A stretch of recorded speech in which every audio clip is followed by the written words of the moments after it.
በስመ አብ ወወልድ ወመንፈስ ቅዱስ አሐዱ አምላክ። ኅዳር 19 በዚች ቀን ሩጻፋ በሚባል ሀገር የሰማዕት ሰርጊስ ቤተ ክርስቲያን የከበረችበት ነው። ይህም ቅዱስ ሰርጊስ በሩጻፋ ሀገር በሰማዕትነት ባረፈ ጊዜ ምዕመናን ሥጋውን ወስደው ገንዘው በእነርሱ ዘንድ አኖሩት። በፊቱም መብራቶችን አኖሩ።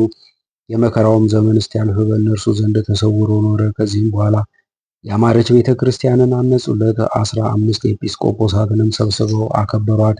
በዚች ቀን ሥጋውንም በውስጧ አኖሩ። ከእርሱም ድንቅ ተአምር ተገለጠ። በእምነት ከእርሱ ለሚወስዱ ሁሉ በሽተኞችን የሚፈውሳቸው ሽታው እጅግ ጣፋጭ የሆነ የሽቱ ቅባት ከሥጋው የሚፈስ ሆኗልና። ለእግዚአብሔር ምስጋና ይሁን። እኛንም በቅዱሳን ጸሎት ይማረን፣ በረከታቸውም ከእኛ ትድረሰን ለዘላለሙ አሜን። በዚችም ዕለት የሮም፣ የአፍርንጊ፣ የሶርያ፣ የአርማንያ ክርስቲያን ከግብፅ ከኢትዮጵያና ከኖባ በቀር የስብከተ ጌና ጾምን የሚጀምሩበት ነው። ለእግዚአብሔርም ምስጋና ይሁን አሜን። በዚችም ዕለት ጌቶቻችን ከሆኑ ከ12ቱ ሐዋርያት የአንዱ የቅዱስ ሐዋርያ በርተሎሜዎስ መታሰቢያው ነው። ደግሞም እልዋህ በሚባል አገር አስተምሮ ብዙዎችን እግዚአብሔርን ወደ ማወቅ ለመለሰበት መታሰቢያው ነው። ለእግዚአብሔር ምስጋና ይሁን፣ በረከቱም ከእኛ ጋር ትኑር ለዘላለሙ አሜን። በዚችም ዕለት ቅዱስ ቴዎፍሎስ ከሚስቱ ጰጥሪቃ ከ5 ወር ልጁም ከደማሊስ ጋር በሰማዕትነት አረፈ። ይህም ቅዱስ እግዚአብሔርን በመፍራትና በአማረ አምልኮ ያደገ ነው። ሰዎች ሄደው ቅዱስ ቴዎፍሎስ ክርስቲያን መሆኑን ለመኮንኑ ለአንቲጳጦስ ነገሩት። መኮንኑም በዚያው ጣዖት ቤት ሳለ ወደ እርሱ ያመጡት ዘንድ አዘዘ። ቅዱሱንም ባቀረቡት ጊዜ አንተ ከወዴት ነህ? ሃይማኖትስ ምንድን ነው? አለው። እርሱም የክብር ባለቤት ጌታ ኢየሱስ ክርስቶስን የማምን ክርስቲያን ነኝ አለ። መኮንኑም በክፉ አሟሟት እንዳትሞት ለአማልክት ሰዋ አለው። ቅዱሱም ክብር ይግባውና ከጌታዬ ከኢየሱስ በቀር ለረከሱ አማልክት አልሰዋም አለው። መኮንኑም ይሁድ ዕቃ ውስጥ ይታይ ሰቅለው ይሰነጣጥቁት ዘንድ አዘዘ።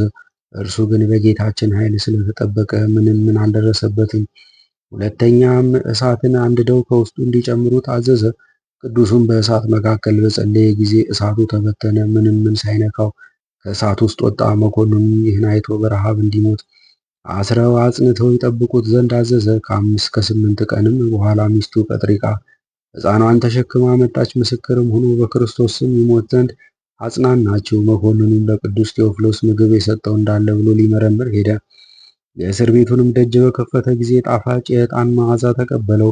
ቅዱስ ቴዎፍሎስንም በተነጠፈ መቀመጫ ላይ ተቀምጦ 3 መላእክት ማርና ወተት ሲመግቡት አገኘው። ባየውም ጊዜ ደንግጦ ወደ ኋላው ተመለሰ።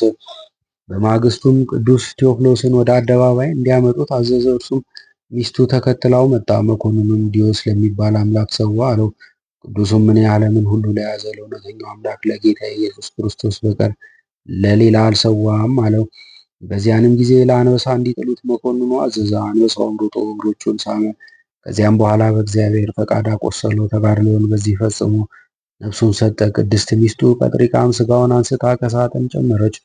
መኮንኑም እርሷን ወደ አደባባይ አምጥቶ ለአንበሳ እንዲሰጧት አዘዘ። ሕፃኑም አንበሳውን ባየው ጊዜ ሳቀ። የ5 ወርም ልጅ ሲሆን አንድ አምላክ በሚሆን በአብ በወልድ በመንፈስ ቅዱስ ስም አምናለሁ ብሎ ተናገረ። ይህንንም ብሎ አንበሳ አፍ ከእናቱ ጋር ተበላ። ለእግዚአብሔር ምስጋና ይሁን። እኛንም በእሊህ ሰማዕታት በጸሎታቸው ይማረን፣ በረከታቸውም ከእኛ ጋር ትኑር ለዘላለሙ አሜን።